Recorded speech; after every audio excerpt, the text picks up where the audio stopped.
하도록 하겠습니다. 네, 김태형 대표님. 네, 간략하게 부탁을 드릴게요. 예, 그 업체 대기업이나 중소기업 할 것 없이 쭉 발표하는 내용 중에 보면은 중소기업 근로자 한 사람 한 사람의 경쟁력이 곧 국가 경쟁력이라고 저는 생각을 합니다. 그래서 중소기업에서 장기 근속을 할 수 있는 뭔가 희망의 사다리가 필요하다.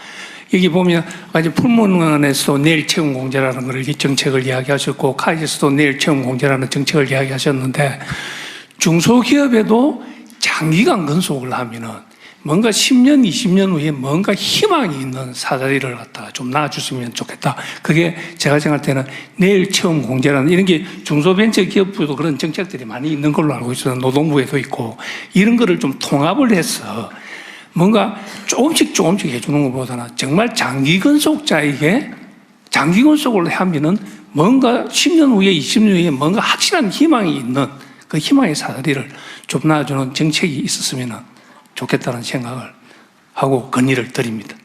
감사합니다. 네. 네. 자, 먼저 손을 들어주셨으니까요. 이은경 희망제작소 소장님이시죠? 네, 안녕하십니까. 네. 이은경 희망제작소 소장입니다. 저는 대통령님이 모두에서 말씀하신 것처럼 지방과 청년의 문제 그리고 상생정책은 시혜가 아닌 투자라는 관점에서 사업을 하나 제안드리고자 합니다. 제가 제안드리고자 하는 사업은 사회적 가치 투자 대회라는 사업입니다. 여기에 모이는 청년들은 지역에서 새로운 아이디어와 방식으로 지역 문제와 충족되지 못하는 경제사회 서비스를 해결하고자 하는 청년들입니다. 그러한 도전을 자신들의 업으로 비즈니스로 풀어나가고 있는데요. 저희 희망제작소는 이들을 소셜 디자이너라고 호명하면서 이들이 지역에서 고립되지 않고 외롭지 않도록 응원하는 무대를 카카오, 국민은행 등의 기업들과 협력해서 진행해 왔습니다. 오늘 이 자리를 빌어서 제안드리고자 하는 사회적 가치 투자 대회는 일종의 소셜한 IR 대회라고 보시면 됩니다. 시민들이 함께 사회적 가치를 중심으로 직접 모의 투자를 하고 그 비율에 따라서 상금이 배분됩니다. 지난해 12월 5일 200여 명의 시민투자단과 15명의 소셜 디자이너들이 만나서 사회적 가치 투자에 감동적인 경험을 함께 했습니다. 여기 참여한 이들은 식품 사막 지역의 어르신들에게 두부나 밀가루 같은 생필품을 가져다주는 이동전방을 운영하는 청년이기도 했고요. 지역의 어르신들과 함께 제품을 개발하고 그분들을 전문가로 교육하는 일자리를 만드는 청년들이기도 했습니다. 이처럼 지역사회에서 꼭 필요한 서비스와 문제 해결을 자신들의 일과 업으로 도전하고 있지만 이들이 설 자리는 매우 한정되어 있습니다. 그래서 사회적 가치 투자 대회가 대기업, 중소기업 상생사업을 통해서 확장된다면 지역에서 분투하고 있는 청년들에게 더 큰 기회와 자원이 돼서 더 큰 도전과 실험을 만들고 더 나은 지역사회로 연결되는 지속적인 사회가치 창출과 지역 문제 해결의 장으로 자리매김될 것입니다. 마지막으로 사회가치 투자기금이나 펀드가 조성되는 통큰 상생활동을 추진한다면 이들 소셜 디자이너들이 지역 창업의 주요한 생태계 주체로서 성장해 나갈 소중한 인내 자본이 될 것이라고 확신합니다. 감사합니다. 네. 말씀 잘 들었습니다. 자, 차재병 카이 대표님, 네, 손 들어주셨는데요. 간략하게 부탁을 드립니다. 예, 저는 간단하게 그 정부와 지자체가 운영하고 있는 각종 상생 펀드 운영에 관해서 좀 말씀을 드리겠습니다. 현재 사례를 보면 각종 정부 펀드가 조성이 되어 있는데 이 금융기관의 엄격한 담보와 신용평가 기준으로 인해서 지원이 절실한 저신용 중소기업은 본 지원 정책에서 배제가 되는 경우가 많습니다. 그래서 이를 보완하는 방안의 하나로서 지원업체 선정 평가할 때 원청서가 추천하는 좀 우수한 중소업체들에게는 인센티브를 부여하는 방안을 포함해서 실력은 있지만 당장의 재무구조가 취약한 업체들을 좀 지원할 수 있는 제도를 마련할 필요가 있겠다는 제안을 드립니다. 예, 중소기업부에서 관심 있는 분야죠. 지금 하여튼 우리나라의 금융 시스템이라고 하는 게 어쨌든 지금 현재 상태의 물적 가치가 있는 것을 담보로 자꾸 돈을 빌려준다. 이게 기본 개념인데 사실은 미래에 대한 투자를 해야 되는데요. 하여튼 그 문제는 중소기업부의 각별한 관심 사안인 것 같습니다.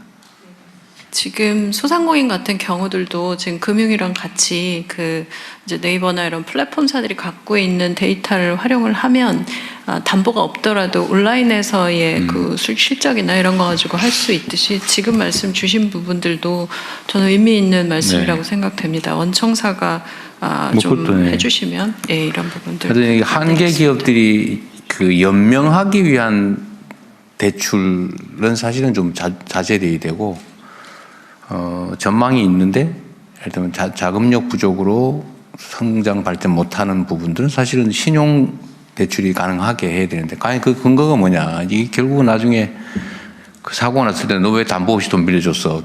뭐 이렇게 아주 문책당할까 봐 안 해버리는 경향들이 있잖아요. 그걸 어떻게 좀 보강할 거냐가 문제 같습니다. 근데 중소기업 할 일 진짜 많아요. 네. 자, 저희가 약속된 시간이 지나서 한 분을 마지막 발언으로 하도록 하겠습니다. 자, 역시 마이크를 켜고 말씀을 한 말씀 부탁을 드리겠습니다. 네. 오늘 또 장시간에 이렇게 여러 가지 성공 사례라든지 또 중소기업의 애로사항을 경청해 주시는 이런 자리가 너무나 고맙고 앞으로도 힘을 내겠습니다. 저희는 이제 식품을 한다고 아까 말씀을 드렸는데요. 최근에는 이제 첨단 산업이라든지 또는 연구특구라는 산업단지 내에 어떤 특정 업종을 주로 이렇게 입주를 하게끔 하는 이런 그러니까 법적으로나 또는 제도적으로 지나치게 첨단단지 또는 연구특구로 묶여 있습니다. 근데 저희처럼 이렇게 이제 수출을 좀 더 하기 위해서 어떤 산업단지 입주를 하려고 그러면은 입주 제한이 걸립니다. 식품 산업은 안 돼.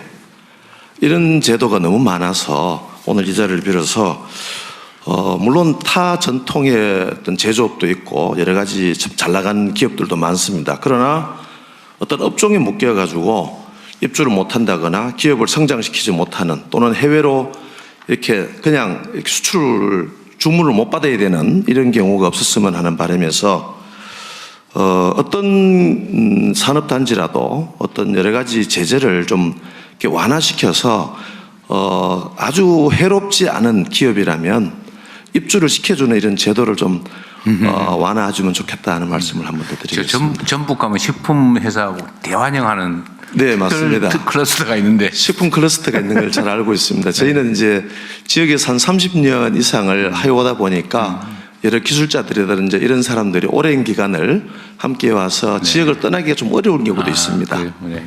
이런 제도를 좀 더 보완해 주시면 감사하겠습니다. 좀 어려운 문제죠. 네, 조재곤 영풍 대표님께서 마지막으로 말씀해 주셨습니다. 마지막이었어요? 네. 제가 그냥 정리 삼아 저도 한번 몇 가지 말씀을 좀 드려보겠습니다. 네. 아까 풀무원하고 그건 두부 생산하신다고 그러셨어요? 네, 맞습니다. 두부 생산하고 있습니다. 제 개인적인 궁금증인데 그 두부는 다 수입콩으로 하죠? 아닙니다. 저희는 국산콩만 해요? 있습니다. 두부 다 하는군요. 수입콩 중에 유전자 조작 콩 있죠? 예, 있습니다. GMO? 저희 두부는 유전자 조작콩은 사용하지 않습니다. 아예 안 써요? 예, 그렇습니다. 예. 유전자 조작 콩으로 직접 먹는 식품을 제조하는 게 현재 법률상 허용되나요? 안 되나요? 모르겠어요? 안 하니까 모르시고. 그러면은 지금 이제 정부에서 GMO 표시제를 법으로 시행하잖아요. 예.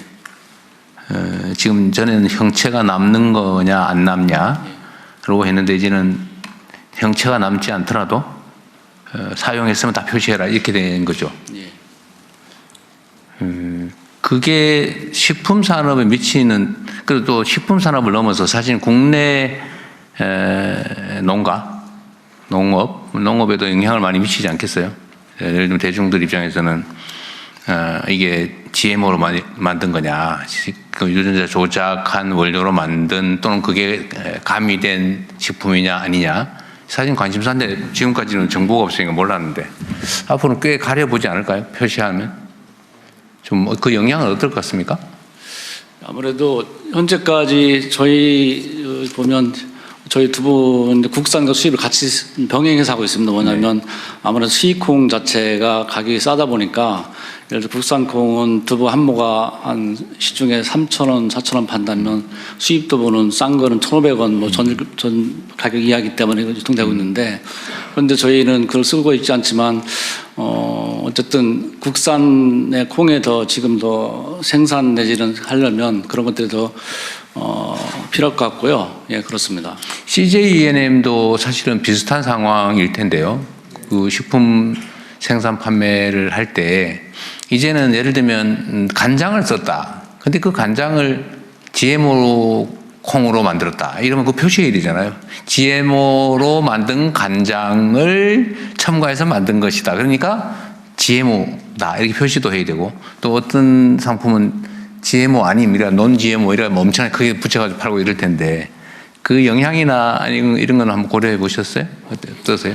대통령 죄송합니다만 제가 엔터 업계라 식품 업계는 아니지만요. 소비자 입장에서 본다면 아직까지 뭐 과학적으로 검증은 안 됐습니다만 그 표시가 되면 소비자 입장에서는 굉장히 좀 이제 구매가 꺼려지는. 제가 여비치하고 헷갈렸군요. 네. 일단 네네네. 저는 이제 이런 식품을 수출을 하다 보니까 각국에서의 이제 GMO 또 난 GMO에 대한 이슈가 굉장히 많아지고 있습니다. 특히 유럽이나 선진국은 이거 아주 심각한 논쟁거리죠. 예, 그렇습니다. 수출할 때 과연 이게 GMO 네. 원료가 들었냐 안 들었냐를 따지게 될 텐데. 네, 그렇습니다. 지금까지는 슬쩍 안 표시하고. 저희는 뭐 GMO와 관계없기 때문에. 그래서 떡볶이에 그 간장 들어가면. 간장은 아주 뭐 미미하기 때문에요.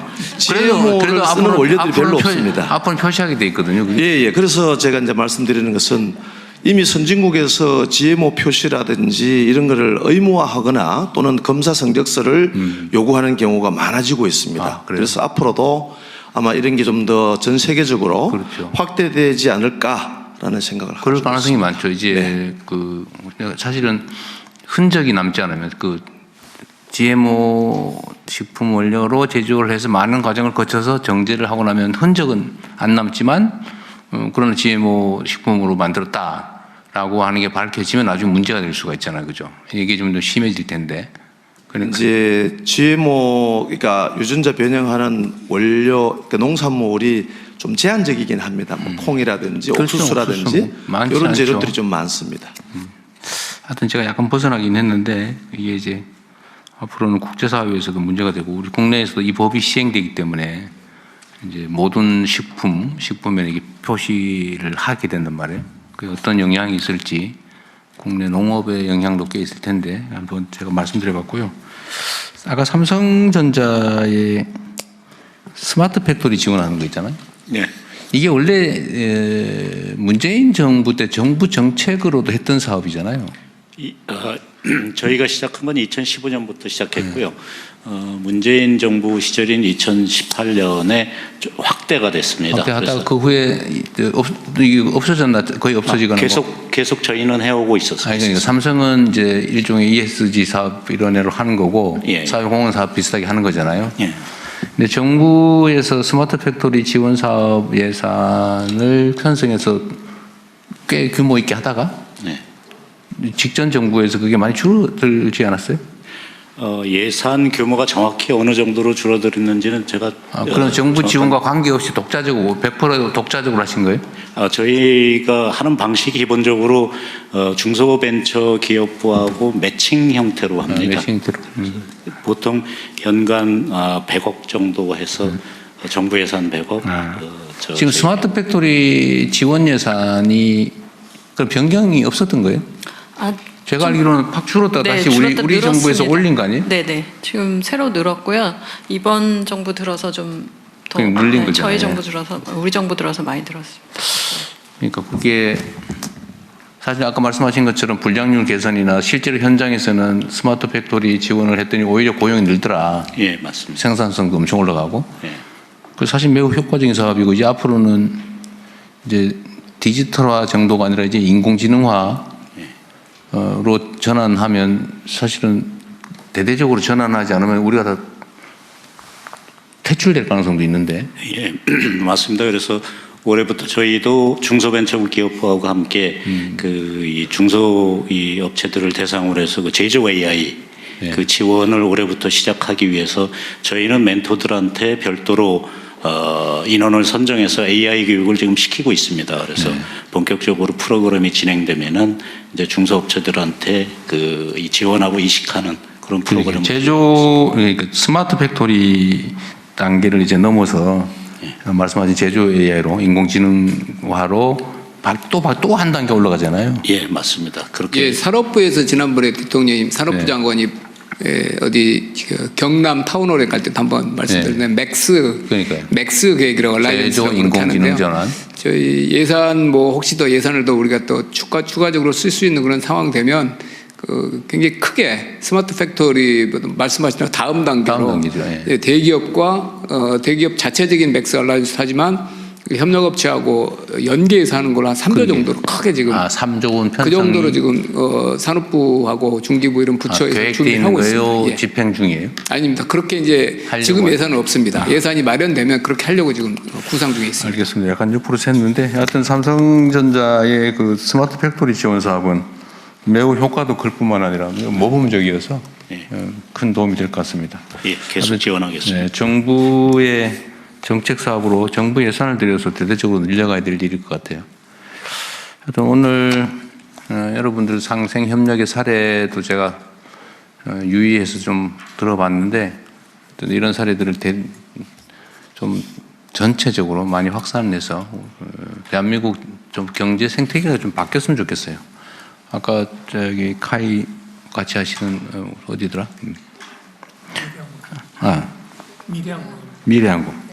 그 말씀하셨는데 우리 젊은이들이 중소기업을 안 가고 대기업, 공무원, 전문직 이런 것만 지금 선호하고 그런 이유는 저는 좀 구조적인 문제가 있다고 봐요. 이거 예를 들면 내일 채용 공제나 이런 것도 방법이죠. 네, 방법인데 재정을 투자해서 목돈을 만들어준다. 몇 년 하면 그것도 방법이지만 사실은 정운찬 우리 이사장님의 말씀이셨기도 한데. 이 경영 개선 또는 기술 발전, 내 성과 이걸 좀 같이 나눠야 된다. 그 말씀하셨잖아요. 이익 공유제 그런 말씀도 하시고 그랬는데